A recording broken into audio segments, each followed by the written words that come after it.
very warm good afternoon to one and all, and I welcome you all to this amazing session on very important topic related to infertility. That is, I have blocked tubes. What next? What to do? And to do justice to this topic, we have today with us Dr. Pankaj Talwar sir, a very renowned faculty, and he's a leading gynec in North India. He has more than 30 years of experience on this field of infertility, and this 30 years experience he has brought smiles to the life of so many infertility couples longing for a child. So he's PhD in clinical embryology. He's awarded with Vishisht Seva Medal by President of India. Director Dr. Pankaj Talwar IVF and Fertility Men's Clinic at Gurugram.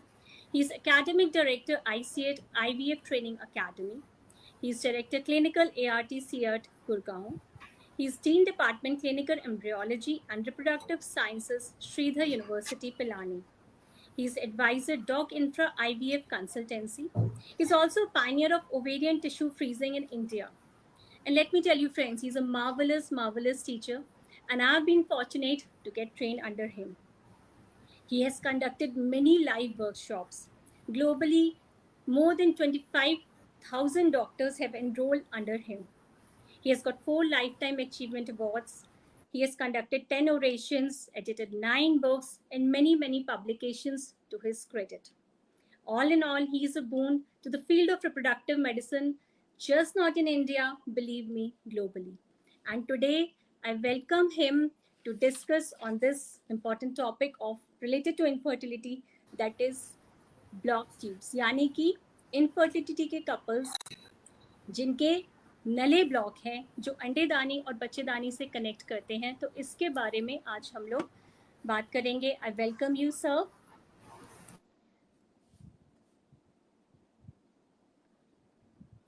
Hi everyone, Namaste, Namaskar, good seeing you again, and thank you Tarushri for giving such nice introduction. I think it's a great day for all of us. आज हम दोबारा जुड़ रहे हैं एक कुछ नए सवालों के साथ में, और आज का सवाल है अगर मेरे ब्लॉक टूथ है तो हम क्या करें. आज का सेशन हमारा एक फेसबुक लाइव सेशन है जहाँ पर हम अक्सर बात करते हैं सब दोस्तों के साथ में. हम महीने में 2 बार जुड़ते हैं और कॉमन टॉपिक्स के ऊपर वी हैव सम डिस्कशन. ये सब टॉपिक्स आप लोग हमें सजेस्ट करते हैं, उन्हीं पर हम बात करते हैं. So thank you Tarushree for being with me, and I think we both will take the conversation for around 45 minutes and talk to people about अगर हमारी ट्यूब गले ब्लॉक होती है तो हम क्या करें. आज का session is being done Facebook live, और उसका रिकॉर्डिंग भी हमारे यूट्यूब चैनल और फेसबुक पर रहेगा.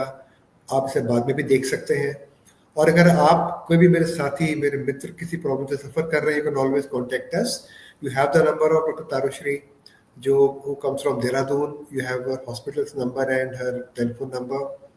You have my address, and we are available 24/7 on multiple forums.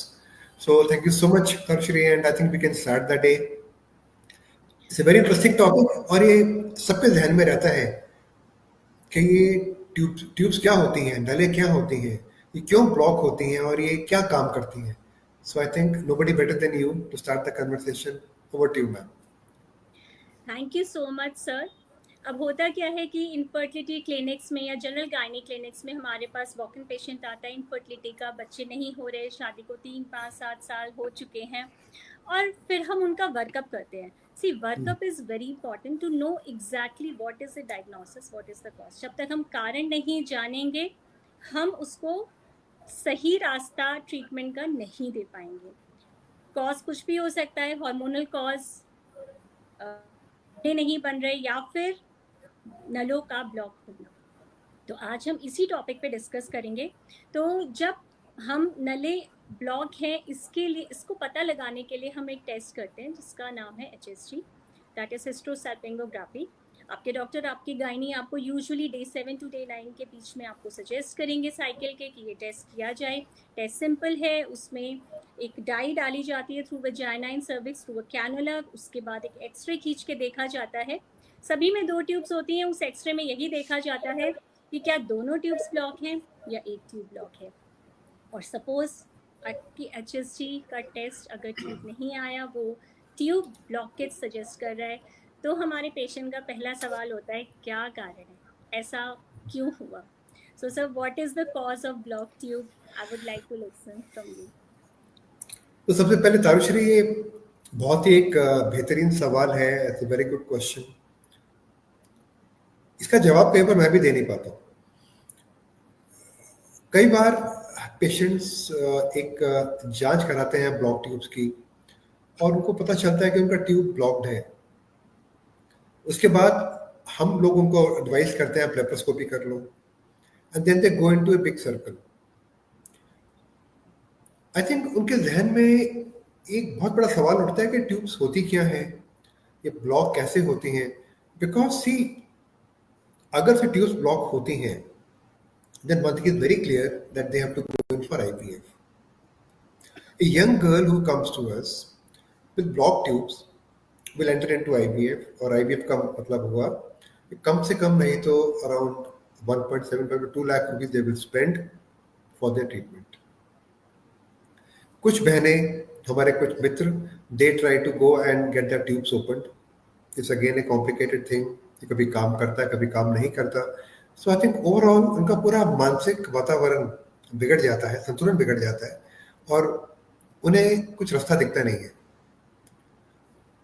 I think every day I get one patient who has got a block tube और delayed spill, और वो परेशान है कि अभी हम लेप्रोस्कोपी करें ना करें, कैसे करें, क्या मेरा आउटकम होगा।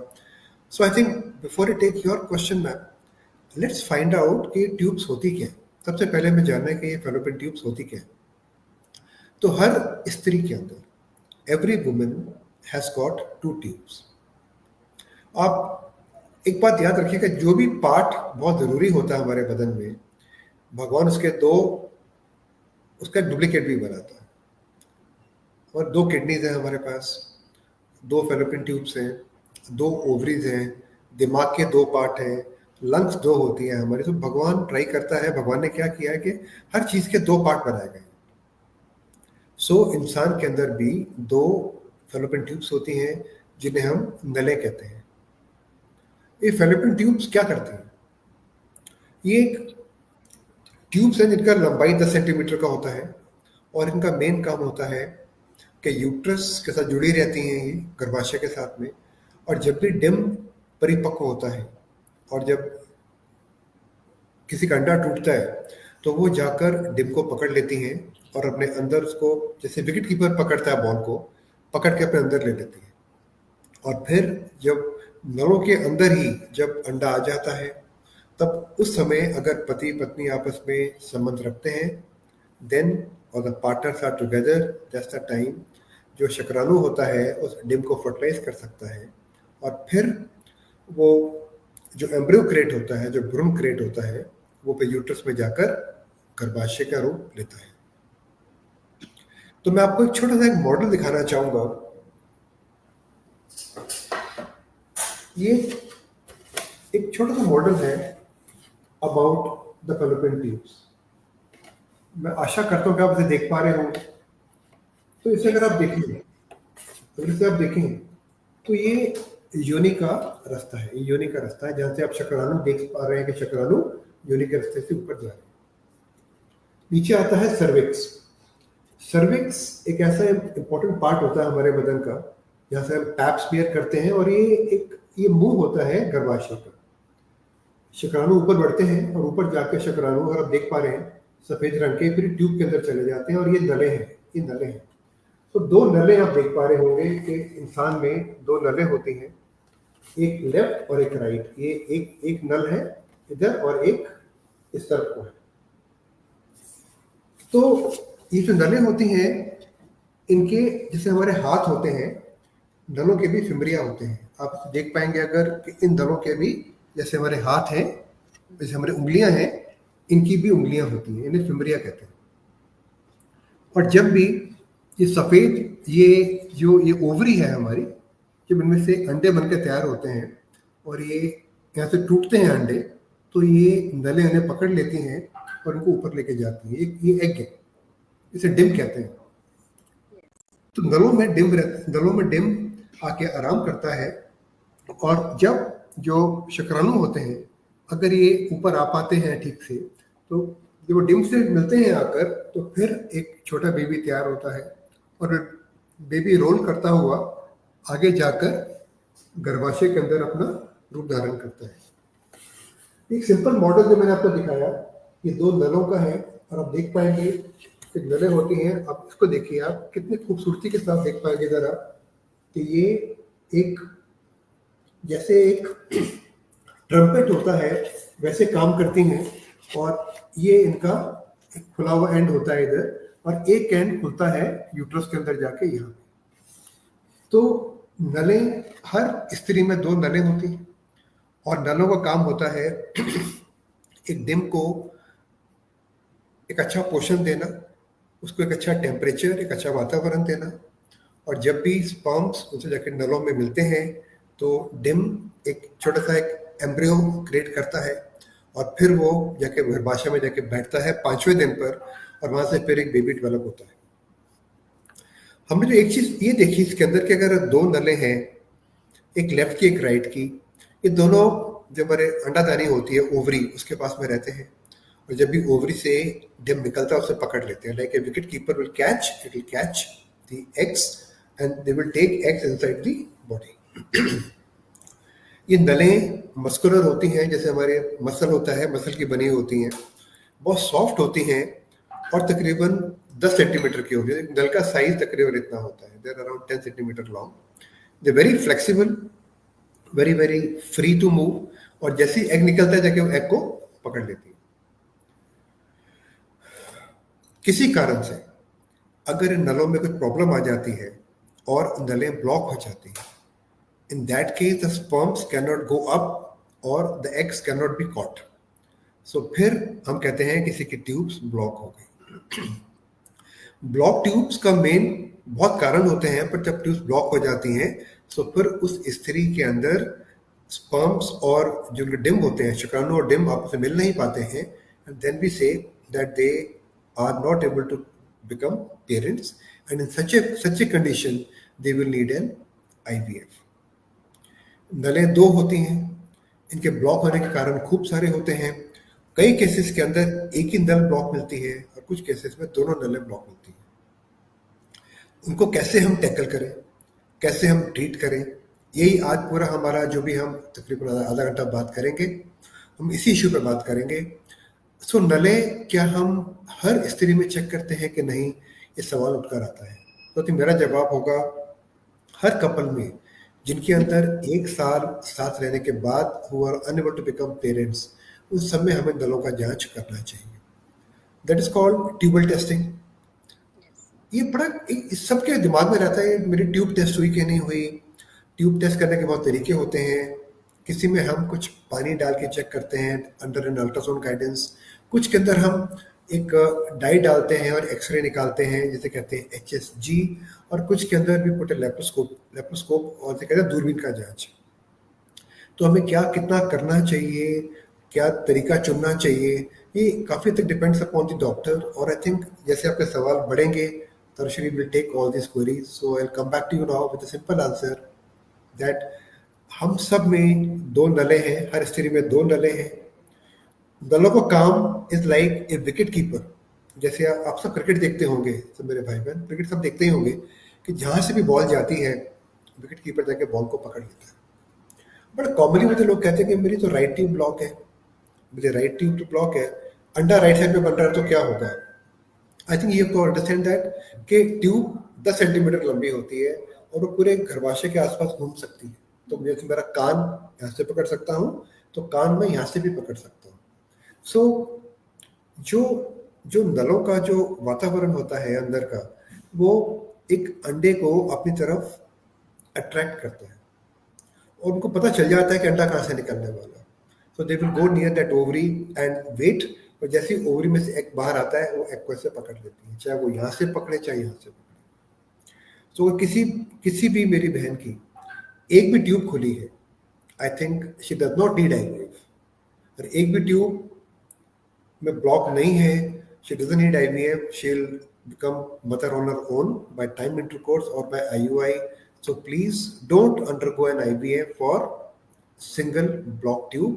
और अगर आपके दोनों ट्यूब ब्लॉक्ड हैं, in that case definitely yes, IVF is needed, but after confirmation that both the tubes are blocked. So I come back to you, Dr. Tarashri, and I think you can lead it further. Yeah. आपके विचार में आपके विचार में आपके शहर के अंदर कितने पेशेंट्स में आपको ब्लॉक ट्यूब्स मिलती है madam? How many people come to you with block tubes? Dehradun एक पहाड़ी इलाका है, यहाँ पे I think there more chance of having tuberculosis and those sort of diseases. तो क्या आपको ब्लॉक ट्यूब्स मिलती हैं देहरादून के अंदर? Yes sir, of course block tubes मिलती हैं, और यूजुअली हमने देखा कि शायद पीआईडी एक बहुत बड़ा कारण है, क्योंकि जब हम PID बॉडी. हिस्ट्री लेते हैं तो वाइट डिस्चार्ज की हिस्ट्री विद फाउल स्मेल या कुछ हमें अक्सर मिलता है, क्रॉनिक मिलता है. पूछो तो ऐसा नहीं बोलते कि 2-4 दिन से है, वो ये बोलते हैं 2-3 साल भी हो गए. तो हाँ. sometimes the females they neglect their own health, the symptom was there, लेकिन वो उसको उतनी गंभीरता से नहीं लिया उन्होंने उस सिम्टम को. और मोस्ट कॉमन रीज़न तो अब ये आ रहा है, टीबी का उतना कॉमन रीज़न हम नहीं देखते, लेकिन पीआईडी का ही जो मेन कारण है. अक्सर हिस्ट्री में हमको अब आजकल यही मिलता है. सो बहुत अच्छी बात बताई है आपने. आज मेरे पास एक बहुत ही interesting patient had come in the morning only. Young girl, 32-33 years of age, absolutely good. उनका एक एक्टोपिक प्रेगनेंसी का सर्जरी हुआ था 1 साल पहले. किसी ने बोला कि आपका एक ट्यूब तो हमने निकाल दिया है बिकॉज आपको एक्टोपिक था, और एक ट्यूब आपका ब्लॉक्ड है. तो उनको किसी ने बोला आपको IVF कराना है. तो मेरे पास वो रिपोर्ट लेकर आया HSG का, जो मैंने देखते ही बोला आपका ट्यूब खुला है, आपको IVF या आपको IUI भी नहीं करना है मेरी तरफ से. So things were okay and I told them मैं आपको देखता हूँ, परंतु मेरी तरफ से कुछ भी नहीं करना है आपके लिए. So you have come to the wrong doctor because you don't need an IVF, go to your gynaec and they will treat you. अब जब उनको मैंने स्कैन के लिए लिया तो Tarushri very surprisingly she had bilaterally gross endometriosis. So जो पहला वाला ट्यूब निकाला था, पूरा ट्यूब जो, एक और आपको मैं एग्जांपल दिखाता हूँ, जो लोग मेरे साथी जुड़े हुए हैं यहाँ पर. ये एक और मॉडल है, छोटा सा मॉडल है, ये घरवाशे का मॉडल है. इधर देख पा रहे हैं आप डॉक्टर तारुश्री देख पा रही हैं इसको, आप इस मॉडल को? Yes sir, of course it's visible. This little model which I want to show to everyone. So here also you'll find that what we are having two fallopian tubes. और अगर ट्यूब को देखें, ये एक healthy tube है. Healthy tube मतलब ये tube muscular है, और ये एक हेल्दी ट्यूब है जो कि जब भी एग आएगा एग को पकड़ लेगी. और उसके पीछे here we have the ovaries. You can see we have the ovaries, अंडे बनते हैं. On the other hand, in case you go, you find इस ट्यूब में बहुत सूजन है. इस ट्यूब में बहुत सूजन है, और इसका माउथ भी किसी लिमिट तक ब्लॉक्ड है अंदर से. और ये वाला ट्यूब एक नॉर्मल ट्यूब है. सो एक्टोपिक प्रेगनेंसी कब होता है? जब किसी कारणवश ट्यूब ब्लॉक तो नहीं है पर ट्यूब हेल्दी भी नहीं है. सो जब बेबी इसके अंदर आता है तो बेबी ट्यूब में ही रुक जाता है, बेबी यूट्रस में वापस नहीं जा पाता है.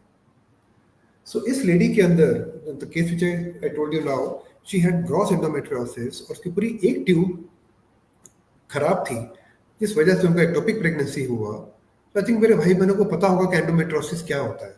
जब भी किसी स्त्री के अंदर जो उनको माहवारी होती है, जब ब्लड बाहर जाने की बजाय बदन के अंदर चला जाता है, उसे हम एंडोमेट्रियोसिस कहते हैं. This girl had endometriosis and that tube was removed. Now when I saw her, the other tube was also very unhealthy, but tube was patent on the HSG. So इसमें जो कारण था ब्लॉक ट्यूब का, that was endometriosis. So endometriosis is also pretty common, which can lead to tubal blockage. TB, yes, अभी मुझे जब मैं army में था 4-5 साल पहले तक, तब तक TB हमें काफी कॉमनली दिखता था आर्मी के अंदर. शायद हमारे पेशेंट दूर दूर से आते थे, प्रॉब्ली हम टीबी को ठीक से डायग्नोस नहीं करते थे.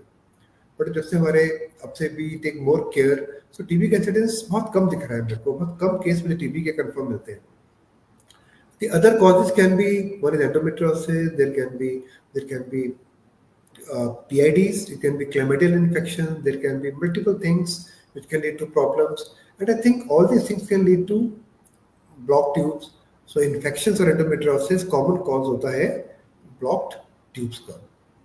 So yes, I think we have to take care. और ट्यूब का जो स्टेटस होता है इसको जानने के लिए we should do a good ultrasound.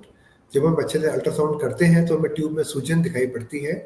एक नॉर्मल ट्यूब यूट्रस में दिखाई नहीं पड़ती है हमको, पर जब हम एक ट्यूब में सूजन है, ट्यूब में ब्लॉकेज है, तो वो ट्यूब हमको स्कैन में दिखाई पड़ती है कि इसमें पानी भरा हुआ. That is called hydrosalpinx. Yes, these are few things which I thought I will share with you. और ये पर this is very devastating problem for the couple when you say तुम्हारा ट्यूब ब्लॉक्ड है और तुम्हारा आईवीएफ हो गया. So I think for a young girl और for young parents, this can be a very devastating condition. उसके बाद actually many times when they undergo a previous cesarean section, अगर उनको कोई सर्जरी हुआ है, उनका ऑपरेशन हुआ है, तब भी ये चीज़ें आकर उभर के सामने आ सकती हैं. पुराना surgeries can lead to scar formation. Common नहीं है बट ऐसा होता है. पहले सिजेरियन हुआ है तो वो ट्यूब अगर इन्फेक्शन हो गया ट्यूब कैन गेट ब्लॉक्ड. सो मेरी समझ से ये 3 कारण बहुत कॉमन है हमारे पास में जो कि ब्लॉक ट्यूब्स को ब्लॉक नलें कॉज करते हैं. एंड आंसर एक और चीज़ मैंने देखी है, ब्लॉक ट्यूब्स कई बार ना अबॉर्शंस, जिनकी हिस्ट्री प्रीवियस Yes. अबॉर्शंस की होती है, वहाँ पर भी Very देखा गया है. और पेशेंट को बड़ा मुश्किल हो जाता है समझाना. उनको लगता है मैंने तो कंसीव किया था, मेरी ट्यूब कैसे ब्लॉक हो सकती है. भले ही correct. अबॉर्शन हो गया बट फिर उनको समझाना पड़ता है. Sometimes that mucus plug and the blood clot that can go. But yes, abortions also I have seen in my practice that sometimes Correct. जब Correct. और कोई रीज़न नहीं मिलता तो एक हिस्ट्री हमें abortions की भी मिलती है. Correct. Correct. तो इसके बाद सर पेशेंट्स को हम लोग कई बार फिर लैप्रोस्कोपिक सर्जरी भी एडवाइस करते हैं. एंड कि okay will go for it, will try to open the tube. So sir what is your take on that. और फिर पेशेंट पूछता है अच्छा इसका सक्सेस रेट क्या है. There are so many things about it. So sir what is your take on that. इसका actually depends upon कि ट्यूब ब्लॉक्ड क्यों है तरुश्री. अगर ट्यूब ब्लॉक होने का कारण, अगर किसी कारण से अगर किसी को ट्यूब ब्लॉक्ड हो रही है ड्यू टू टीबी और पीआईडीज, तो ट्यूब का बहुत बड़ा सेगमेंट इन्वॉल्व हो जाता है. तो उसको फिर काट के जोड़ना, जब हम आज से कुछ साल पहले तक हम वी डिड सर्जरी कॉल्ड ट्यूबोप्लास्टी. हम बहुत किया करते थे. जब ट्यूब्स को हम आपस में, अगर ट्यूब में कहीं मुझे इन्फेक्शन मिल रहा है तो उसे काट के इसका पीस तो निकाल देंगे और फिर ट्यूब को हम जोड़ दिया करते थे. This is called tuboplasty. But in today's world, जब से we have got IUI and IVF coming, we don't do much of tuboplasties. So we like to take patients directly towards IVF. The reason being कि अगर हम इसको repair करेंगे तब is a high chance that the condition will reoccur and that will delay the pregnancy. अगर patient affording नहीं है और पेशेंट चाहते हैं कि उनका ट्यूब्स को रिपेयर किया जाए, definitely yes we do tuboplasty. It depends upon अगर ट्यूब का सेगमेंट, ट्यूब अगर लंबे लंबे पार्ट में ब्लॉक्ड है या फिर उसमें कहाँ पे क्लॉग हो रही है ट्यूब, अगर उसे हम काट के ठीक कर सकते हैं तो हम करते हैं. परंतु you must counsel them the results are not very good. और अगर हम रिपेयर कर भी देते हैं तब भी they got high chance of having ectopic pregnancies. So nowadays we tend to go in for IVF directly अगर उनकी दोनों ट्यूब्स ब्लॉक्ड है. But yes, in case someone wants to go in for tuboplasty, depending upon the cause, the chance of success may differ. But I think अगर surgery ठीक से की जाए, it's a dying art. आजकल no one does tuboplasty, बहुत कम लोग tuboplasty करते हैं. It's a dying art. पहले हम रूटीनली हर हफ्ते में 2 या 3 केस किया करते थे. But with IVF coming we have shifted more towards carrying out IVF. We don't और आजकल पेशेंट भी वेट नहीं करना चाह रहे हैं. They can not wait for 2-3 years 4 years. फिर हमें समय समय पे उनका ट्यूबर टेस्टिंग करना पड़ता है. फिर ट्यूब ब्लॉक हो जाती है, then they go in for IVF. So इन चीज़ों से निकल के आजकल के जो यंग कपल्स हैं, they want to go in for IVF directly. This what we all do. We don't spend much of time on tubal repair, but we take them to IVF, but of course after proper counseling. Yeah, thank you so much sir. Sir फिर जब हम patient को हम IVF बोलते हैं तो कई बार उनके लिए वो एक्सेप्टेंस थोड़ा मुश्किल होता है। अच्छा IVF, then yes they will come up with certain questions. अच्छा आयुर्वेदा में कुछ हो सकता है क्या? मैं कुछ आयुर्वेदा आजकल sir, this is also patients थोड़ा अवेयर है, इधर से सुनते हैं उधर से सुनते हैं, तो सर आपके पास भी आते होंगे कि अच्छा कुछ आयुर्वेदा में ट्राई कर लेता हूँ। तो sir ji how do you explain to such patients? I think they all need some help. They all need देखिए सबसे फर्स्ट ऑफ ऑल हमें जानना है कि हमारी पूरी आबादी में से अराउंड 17-18% लोगों को प्रॉब्लम है कॉन्सेप्शन की। जो कॉमनेस्ट कॉजेज हैं इसके अंदर वो है पीसीओडी और ट्यूबल ब्लॉकेज। यही हमारे मेन कारण होते हैं। And I think it's a very shocking thing for the couple to when they find that they have got block tubes, because PCOD endometriosis के अंदर आईवीएफ करने की जरूरत नहीं होती है, परंतु जब ट्यूब ब्लॉक्ड होती है या ट्यूब्स की हेल्थ अच्छी नहीं होती है then IVF is required. And जब हम बोलते हैं कि आप आईवीएफ करें या ट्यूब्स को ब्लॉक कराएं, बट जो ब्लॉक ट्यूब्स को खोलने का सर्जरी करें, आई think it's very painful for the person. Many people cannot afford, and many people who can afford, they also want to take a second consultation. ये धारणा है हमारे मन के अंदर कि अगर हम आयुर्वेदा लें, होम्योपैथी लें और ट्यूब्स कैन ओपन, बट ऐसा होता नहीं है। So I don't think Ayurveda और homeopathy is the modality of treatment for block tubes. Block tubes एक पैथोलॉजी है, एक इन्फेक्शन है, और आयुर्वेदा और होम्योपैथी उसे ठीक नहीं कर सकते। So I think nobody can repair. The only way we can repair the tubes are, Dr. Tarushri, is by doing something called tuboplasty. अगर हम सर्जरी करें और जो ट्यूब का पार्ट खराब हो गया है, सड़ गया है, उसको हम काट के निकाल दें और दोनों हेल्दी हिस्सों को जोड़ दें, then yes, we can have a pregnancy. परंतु इट ऑल डिपेंड्स अपॉन के ट्यूब खराब होने का कारण क्या था और कितना बड़ा हिस्सा काट के हमने निकाला है और किस पेचीदगी के साथ हमने सर्जरी करी है, depends upon that. But one thing is for sure that Ayurveda and homeopathy is not an answer for block tubes. और मेरा सबसे एक ही सबसे मेरा एक अनुरोध रहेगा कि please don't go and get treatment for ayurveda and homeopathy and delay और treatment, that will cause you more problem. हमें टाइम टू प्रेगनेंसी कम करना है, बढ़ाना नहीं है। और अगर ट्यूब्स ब्लॉक्ड है, इसका कोई इलाज नहीं है। So please go opt for an IVF, and in case you want you go in for A surgery, but IVF will be a better option for all of you. Sir ये this my बहुत answer to ज़रूरी question. बात, yes sir, sir ये बहुत ज़रूरी बात थी बताना, क्योंकि पेशेंट्स अक्सर जो हमारे पास कीमती टाइम है ना, एज के साथ अंडे कम होते जा रहे हैं, तो वो अक्सर यस पेशेंट्स इधर उधर के इलाज में निकाल देते हैं। और कभी कभी इसमें टाइम कितना इम्पोर्टेंट है वो चीज़ समझ नहीं पाते। तो जितना आपने ट्राई कर लिया 1 साल 2 साल, फिर they should seek some help, because आजकल मैरिजेस लेट हो रही हैं, आजकल लोग कंसेप्शन डे से ट्राई कर रहे हैं, तो जिसकी वजह से इनफर्टिलिटी बढ़ती जा रही है, कोई ना कोई बीमारी और साथ में उसको एनहांस कर रही है इनफर्टिलिटी को। तो ये एक बहुत ज़रूरी चीज़ थी जो आपने बहुत अच्छे से एड्रेस करी। फिर सर पेशेंट्स के कभी कभी ये भी सवाल रहते हैं कि क्या मैं कोई एक्सरसाइज कर लूँ, कुछ खाने पीने में बदलाव कर लूँ, हालांकि हमें पता है ब्लॉक ट्यूब है वो नहीं खुलने वाली। बट ये क्वेश्चन भी अक्सर मैं देखती हूँ ओपीडी में, पेशेंट ज़रूर पूछता है कि अच्छा कुछ एक्सरसाइज, कोई व्यायाम कर लूँ, कोई योगा कर लूँ, कुछ खा लूँ, कुछ छोड़ दूँ। These also things are coming up. But आपने सर बहुत अच्छा बताया कि सी जो प्रॉब्लम है you have to hit that problem. जब तक you will not accept that yes this is the cure, तब तक वो नहीं हो पाएगा। It won't help you. So ऐसे ना मैडम देखिए, अगर हमारी ट्यूब किसी कारणवश उसमें सूजन हो जाता है, ट्यूब ब्लॉक हो जाती है, तो ट्यूब को काट के हम रिपेयर कर सकते हैं, रिजल्ट बहुत अच्छा नहीं है, यस टाइम टू प्रेगनेंसी बढ़ता है। और आपने बहुत अच्छी बात बोली, बेहतरीन बात बोली कि आजकल कपल्स, हमारे पास यंग कपल्स कम आते हैं। मैं जानना चाहूँगा कि उत्तराखंड के अंदर आपका पेशेंट पॉपुलेशन बेस क्या है, परंतु मेरा पॉपुलेशन बेस गुड़गांव में बैठ के is I get people who are coming late to us. My average age is 35 years or 40 years.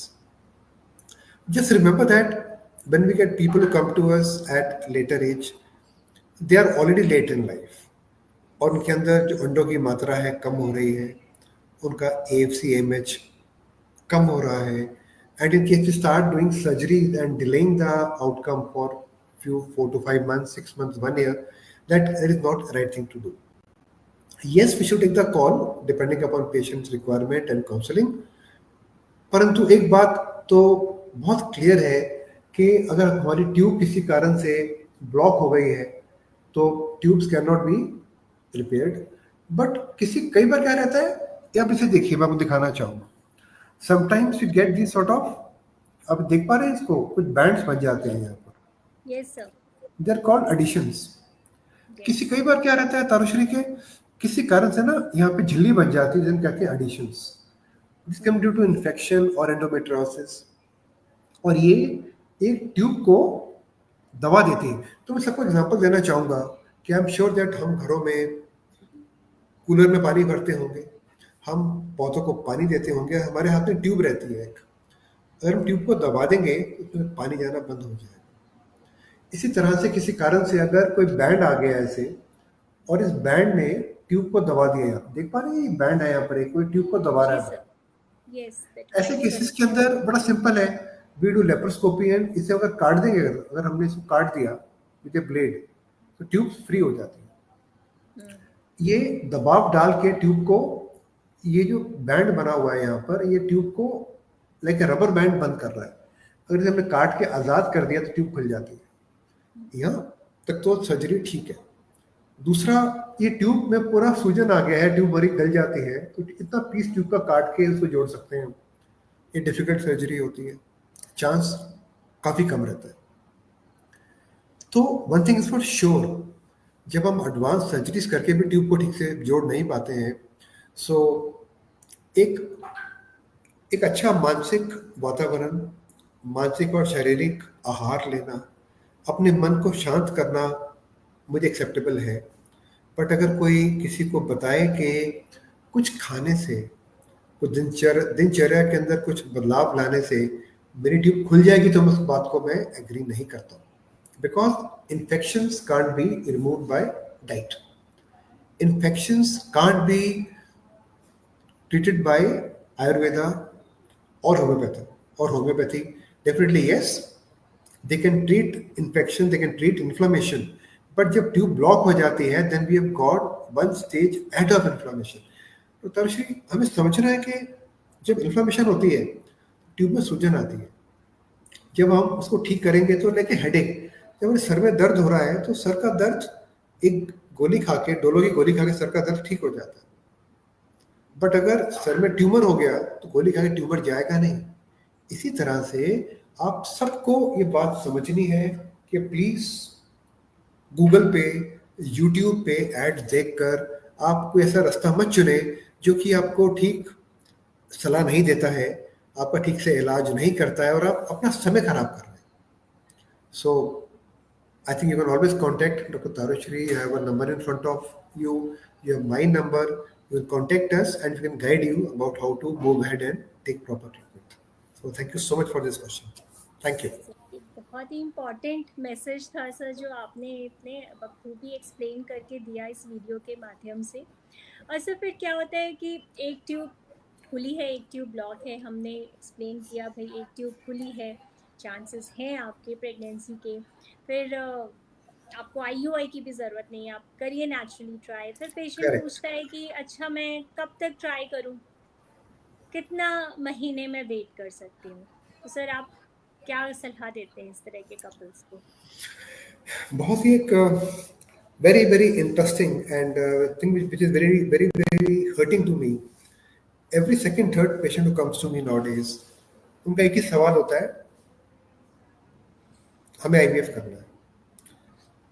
मेरे को समझ में नहीं आता है कि उनके दिमाग में ये वर्ड कौन डाल रहा है, और कहाँ से वो सीख रहे हैं कि अगर बच्चा नहीं हो रहा तो उनका IVF करना. Very very wrong concept. Very wrong concept. IVF is the last thing which has to be done in their life. I think 70 to 80% of people conceive by time intercourse only.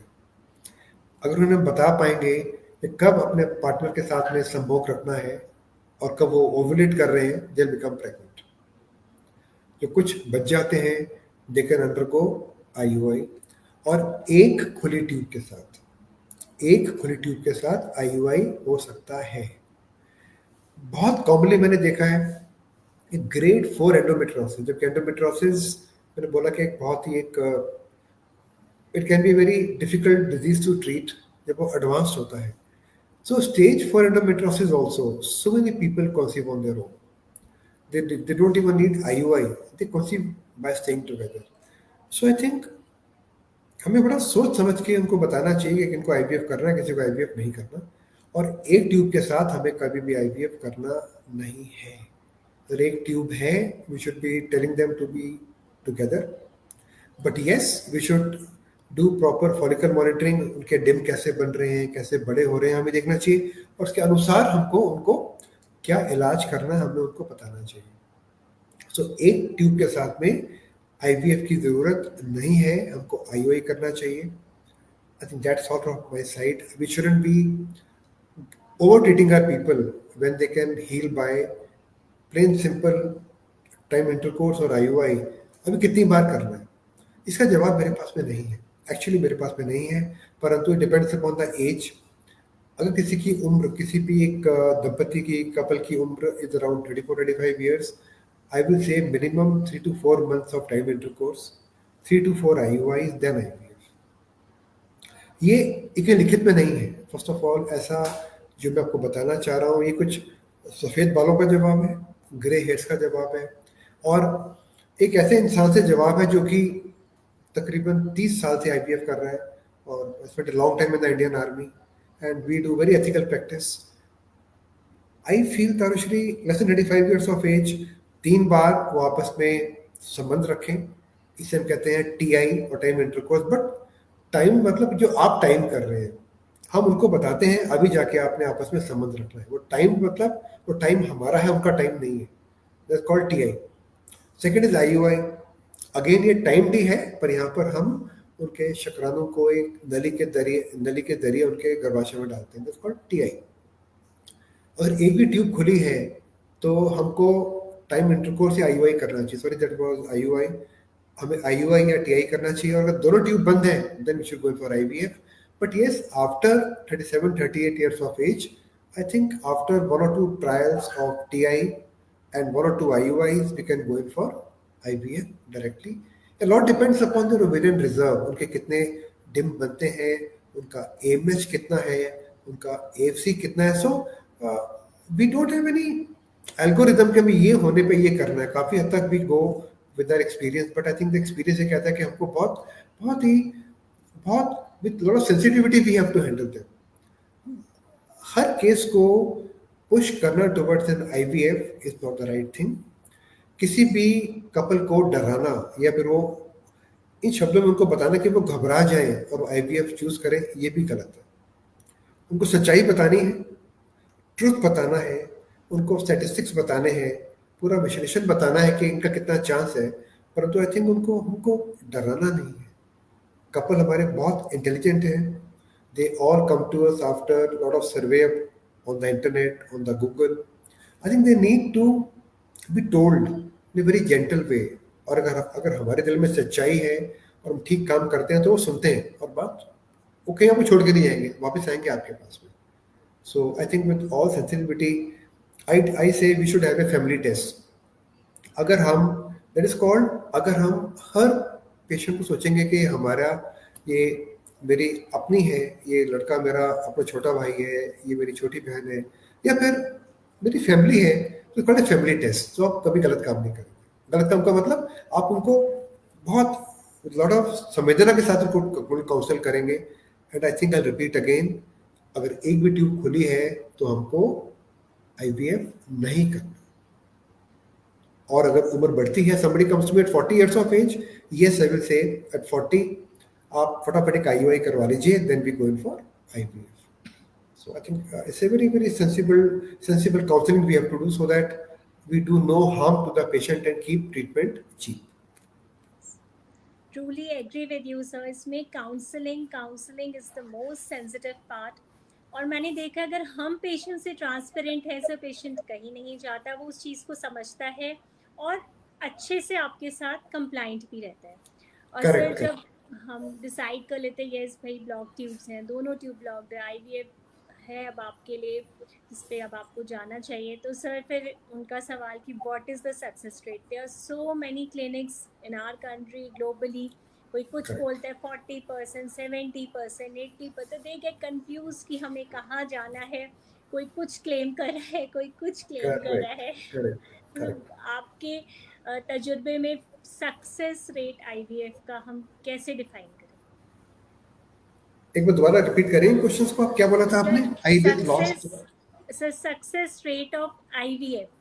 हम्म. जब IVF अब हमने plan कर लिया patient के लिए, तो patient क्या है कितना उसका रहेगा? सक्सेस रेट अब कितना है आईवीएफ से? आई थिंक एक हमारा ना, एक हम सबको एक चीज, किसी ने पूछो कितना है रिजल्ट आईवीएफ का, 80%, हाँ सर. 70%, 60%. मुझे मुझे कभी भी समझ नहीं आता कि इतना हाई रेट लोगों का कैसे आ जाता. मैंने अभी 3 एम्ब्रियो ट्रांसफर करे 10 दिन के अंदर, 3 और 4 दिन के बीच में.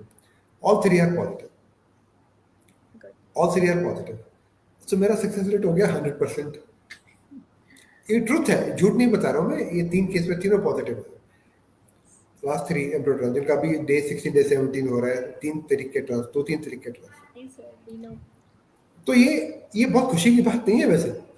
कहने का मतलब, अभी तो 100% मैं बोलूँ मेरा रिजल्ट है 70-80-100%, पर जब मैं एक साल को देखेंगे ना, मैंने सी 1 ईयर, तो मेरा मुंह लटक जाएगा, because I will be at 60%. The reason being that our outcome depends upon what type of patient we have taken up. ये मेरे तीनों पेशेंट यंग थे. मेरे तीनों पेशेंट यंग थे. एक पेशेंट था 33 years with gross endometrial hyperplasia, multiple polyps. 3 surgery करे, उसके बाद we did an embryo transfer. बहुत यंग कपल था, कॉन्सीव्ड. दूसरा couple bad PCOD, very bad PCOD, but age 35 years, कॉन्सीव्ड.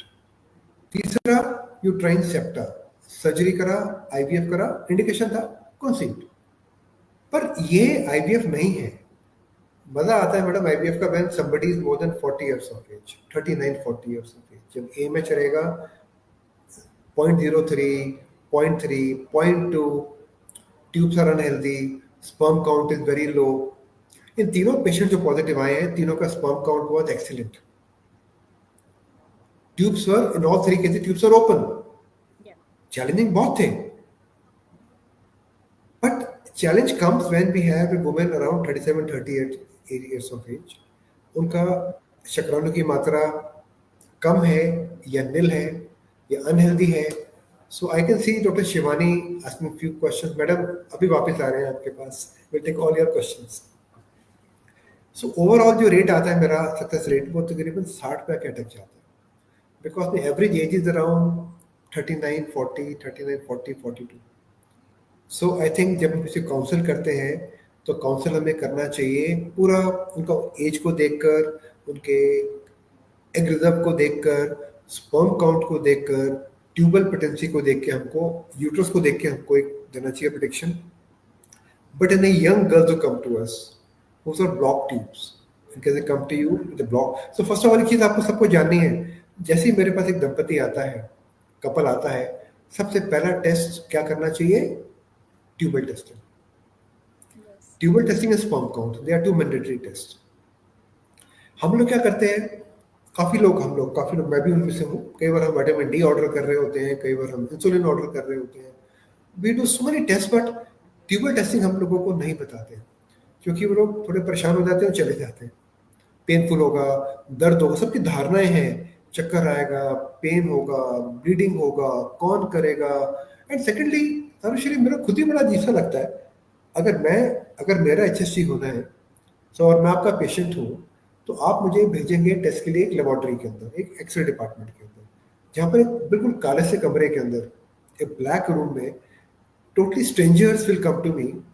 They will put me on the table and put that cannula inside my uterus and push. और time नहीं है उनके पास, painful. जल्दी जल्दी आज सुबह के पेशेंट्स आके, सर इतना जल्दी करते हैं वो लोग कि हम समझ ही नहीं पा रहे होते हो क्या रहा है, मेरा डॉक्टर कहाँ है?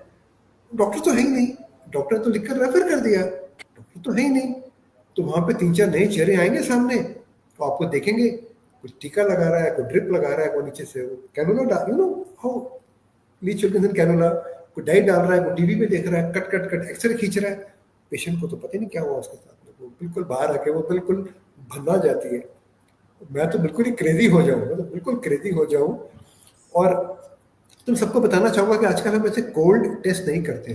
ट्यूबल पेटेंसी सब में करना है, ट्यूबल पेटेंसी सब में करना है, परंतु we don't do H S any more.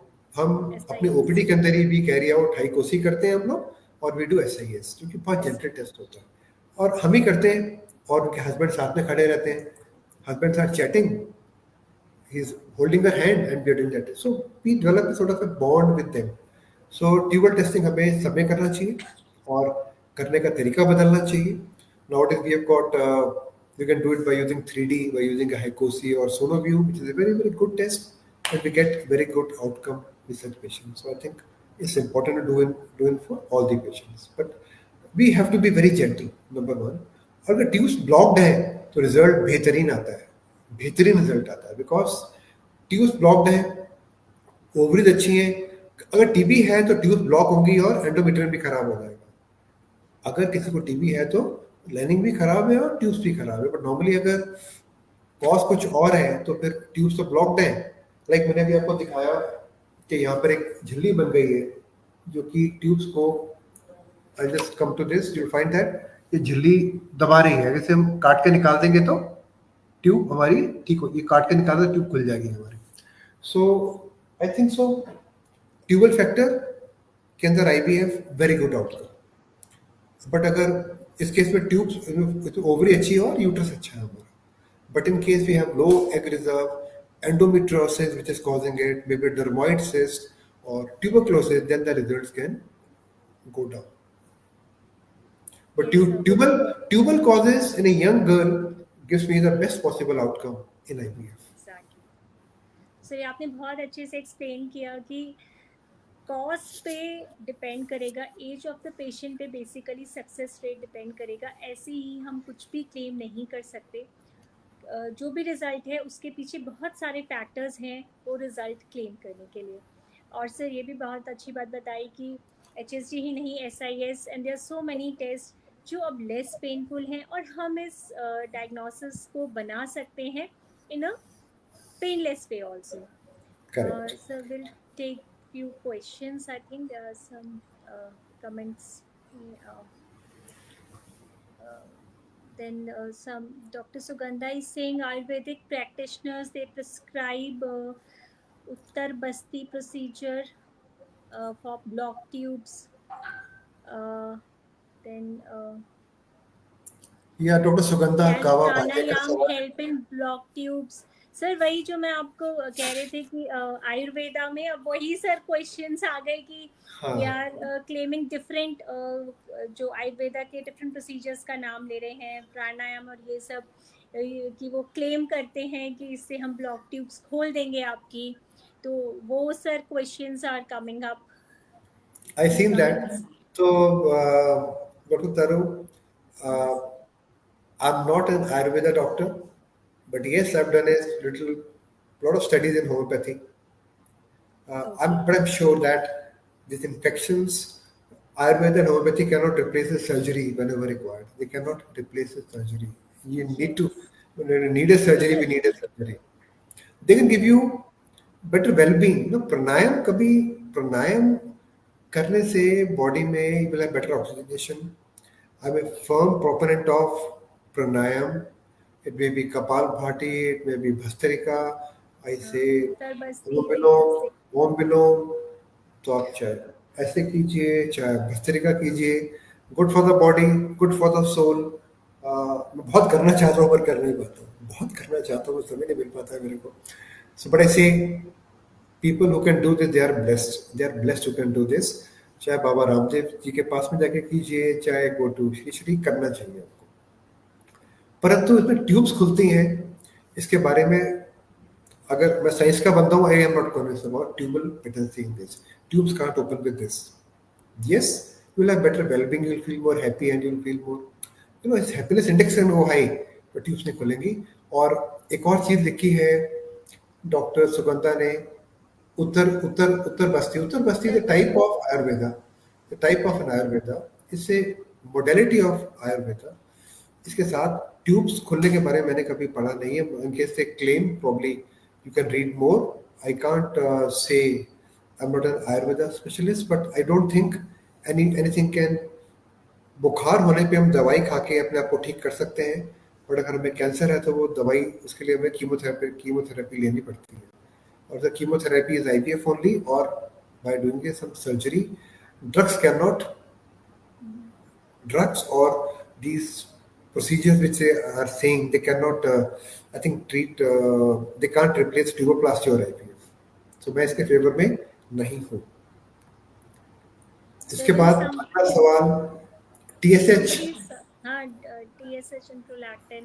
Yeah, तो TSH prolactin तो आई थिंक पूनम हमें हर केस में करना ही चाहिए. 2 टेस्ट हम सबको पढ़ाते भी हैं. We talk to all our team members, we say that we should always do TSH and prolactin. हम सभी में ये तो बेसिक फंडामेंटल है, हमें करना चाहिए. So that we should be doing. And Juveria Meraj, can we do DLH? नहीं बेटा, नहीं. I think Juveria is already associated with us. I know you, beta. We should never do diagnostic laparoscopy. ये हमने तकरीबन 10 साल पहले बंद कर दिया था. 10 years back, in fact, 13 years back we stopped DLH. Diagnostic laparoscopy is not to be done. मैं रिपीट करके बोल रहा हूँ. इसे हम कहते हैं, आपने बोला डायग्नोस्टिक लेप्रो, भी से DHL कहते थे इसको. DHL वो है ना, को कोरियर भी है, diagnostic laparoscopy. It is not to be done. Never do it, because इनका जमाना जा चुका है. Never put a women under anaesthesia. Never put a women under scalpel. Not to be done, because when we have got a good ultrasound modality, हमारे पास बहुत बेहतरीन मशीनें हैं आजकल, which is as good as laparoscopy. हमें laparoscopy तभी करनी है जब हमको किसी भी तरह की गांठ को, किसी भी तरह की झिल्ली को काट के निकालना है. झिल्ली को, एक गांठ को देखने के लिए ultrasound is a very good modality. So आप ऑपरेटिव करो. So Juveria you can do operative but not diagnostic. This my answer to you. और ये जवाब सबके लिए है. मैं बार बार से बोलूंगा, कभी भी डायग्नोस्टिक लेप्रोस्कोपी मत करना. करना है तो ऑपरेटिव करना है, और ऑपरेटिव के भी बहुत कम कारण है करने के आजकल. आउट ऑफ, पहले हम बहुत करते थे, बट अभी तकरीबन from 13 years we have stopped doing it. They need to be indicated. Yes, sir. Yes. I think we have taken most of the questions. So, sir, I think this was a very interesting talk.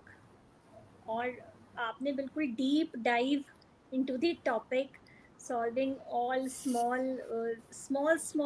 points about this topic, and we have taken this session. It had been so lively, and thank you very much, sir. एक सवाल है शिवानी का.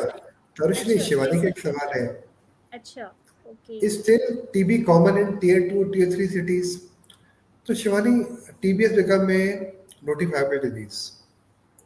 अब TB को diagnose करने के लिए आपको इधर बायोप्सी या कल्चर की जरूरत पड़ती है. We can not say that at our times, when around 10 years back, we could start EDT for anyone, but now we cannot start EDT until it's a notifiable disease to government of India, first of all. And secondly, हम पहले काफी हद तक एक tube को देख के इलाज करते थे.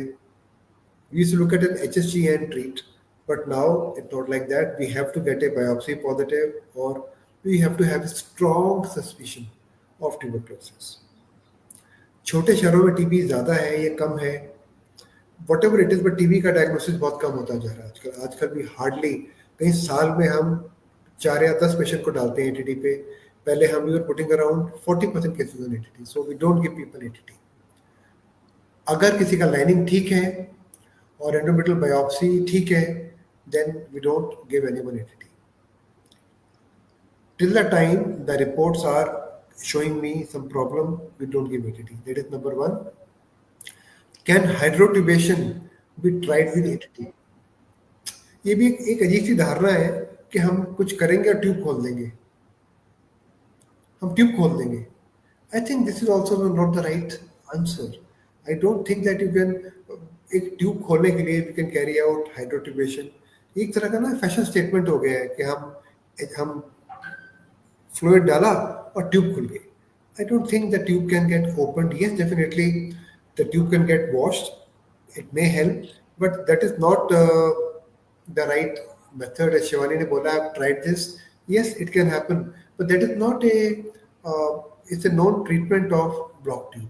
Hydrotubation is not the पहले किसी ज़माने के अंदर हम लोग बहुत अग्रेसिव होते थे और पानी डाल के जो ट्यूब के अंदर की झिल्ली है अगर वो ब्लॉक हो रही है कहीं पे ब्लॉक हो रही है तो वैसे पानी नीचे से पानी डालकर ट्यूब खोल दिया करते थे. आजकल हम ऐसा नहीं करते. We are very very soft with the women. We don't do such a thing because अगर हम किसी झिल्ली को खोलेंगे भी तो झिल्ली बाद में बन जाएगी, दोबारा ट्यूब दोबारा ब्लॉक हो जाएगी. Test number 1, can be tried with ATT. TB के अंदर आप जब भी ऐसा कुछ प्रोसीजर करती हैं, there is a chance that there may be a flare up. जो कॉन्ट्रास्ट का डाई होता है वो टीबी को फ्लेयर अप कर सकता है and the woman may have a lot of pain and infection. So be very careful in case you are doing hydrotubation along with the ATT. अगर करना है तो आई थिंक तकरीबन 2-3 महीने ATT देने के बाद आप कर सकते हैं. Try to do with saline and do SIS and not HSC. So this will be my call to you. But TB का आजकल जांच is we do for large number of cases, but we are governed by the findings of an ultrasound. अगर SIS में ट्यूबें खुली हैं और endometrium lining अच्छा बनता है, then we don't bother for doing TB testing for the moment. We don't do it the routine anymore. So, That's all from my side, Tarushi. So Preeti Saxena is asking one question that if we have like bilateral block tubes, should we go for diagnostic lab? Never. Fimbrial block है जैसे. Never, Preeti. ये भी बात मैं कई बार ये बात I think every second third day people call me and ask me, देखो, I'll take this model again. I'll take this model again and try to show you. बहुत ही अच्छा सवाल है. ये मॉडल है मेरे हाथ में, इसको लैपटॉप पे रखा है मैंने and I'm trying to show you this model. I hope इसको आप देख पा रहे होंगे. आप देख पा रहे हैं इसको? जब हम पानी डालते हैं या डाई टेस्टिंग करते हैं तो यहाँ से पानी डालते हैं ऊपर. So water will go and it will go in the tube like this. कई बार ड्यू टू स्पैज्म ये ट्यूब बंद हो जाती है. इसे कहते हैं ट्यूबल स्पैज्म. तो ट्यूब जब हम अंदर डाई डालेंगे पानी डालेंगे तो हमारी ट्यूब यहाँ से बंद हो जाएगी, स्पैज्म में आ जाएगी. तो अंदर पानी डाई जाता ही नहीं. ट्यूब तो खुली है बट ये सडन शॉक के कारण से सिकुड़ जाती है चीज, तो ट्यूब ब्लॉक दिखाई पड़ती है. This is called cornual spasm. इसे कहते हैं कॉर्नुआ. ये ट्यूब के कुछ भाग हैं. ये वाला जो भाग होता है ट्यूब का, ये वाला भाग ट्यूब का इज अ ट्यूबल पार्ट, और जो ये वाला पार्ट होता है एंड वाला, इसे कहते हैं फिम्ब्रियल पार्ट. ये फिम्ब्री है, फिंगर कहते हैं इसको, फिम्ब्रियल पार्ट. सो याद रखिए, और जहाँ पर यूट्रस और नलें मिलती हैं उसे कहते हैं ट्यूबल पार्ट. सो कई बार due to sudden shock when you do the procedure the fimbrial part will go into spasm like this. और कुछ समय के बाद अपने आप से वो खुल भी जाता है. It will open up also. वो खुल भी जाएगा. अगर बंद हो गया वो खुल भी जाएगा. It's due to spasm. So I think जब भी हम HSC करें we should relax that patient. हम इतने ये सारा काम इतनी जल्दबाजी में होता है हमेशा. तभी मैं कहना चाह रहा था कि आप कभी सोचें कि हमारा अपना HSC हो रहा है, हमें कैसे फील होगा. It's a very cold setup HSC करना, एक्सरे के अंदर करना, 3 फिल्म निकालने, नए लोग, नया वातावरण, ठंडी टेबल, ठंडे औजार. हम वी गो टू स्पैज्म और हमारी ट्यूबें बंद हो जाती हैं. सो अगर हम जब भी हम HSC करते हैं, give somebody some sort of drugs to relax her, और अगर वो स्त्री मेरी बहन रिलैक्स करेगी तो कॉर्नल एंड अपने आप से खुले रहेंगे, तो स्पैजम नहीं होगा उसके अंदर। तो अब ये प्लीज देखिए, अगर ट्यूबल ब्लॉक पॉजिटिव आ रहा है तो वो ब्लॉक ही है, लेप्रोस्कोपी में कुछ मिलने वाला नहीं है आपको। अगर हम ठीक से कर रहे हैं तो, अगर हम ठीक से नहीं करा तो yes you have to go for laparoscopy, but I don't do laparoscopy at all. अगर my tubes are blocked, I do carry out a repeat SAS in my OPD by giving them some relaxation। जब उसका वो जब वो मेरी my people are mentally relaxed, we check it again। और अगर वो रिलैक्स्ड है तो बस स्पैज़म आ रहा है, स्पैज़म खुल जाएगा and she will have still. पर इन दोनों के बाद में भी अगर उसमें ब्लॉकेज दिख रहा है, then we go for IVF directly. We don't do laparoscopy to confirm any more. Fimbrial block में तो कुछ करना ही नहीं है, दैट इज नॉर्मली हाइड्रोसेल्पिंग्स। जहाँ भी फिमरल ब्लॉक होता है तो ट्यूब में सूजन आ जाती है, ऐसे जैसे ये वाली ट्यूब में सूजन आ जाएगी, the tube will get blocked here and this can be hydrosalpinges and they are prone to ectopic pregnancy also. And ऐसे केस के अंदर तो कोई तरीका ही नहीं है, हमें उसको या तो ट्यूब को काटना पड़ेगा या उसे क्लिप करना पड़ेगा। So by God's sake, don't carry out any unnecessary surgeries. Don't do it. In HSC, there is radiation hazard to ovaries. Radiation hazard, yes. Absolutely correct. I'm totally with you. और हम आजकल लोग fluoroscopy करते हैं.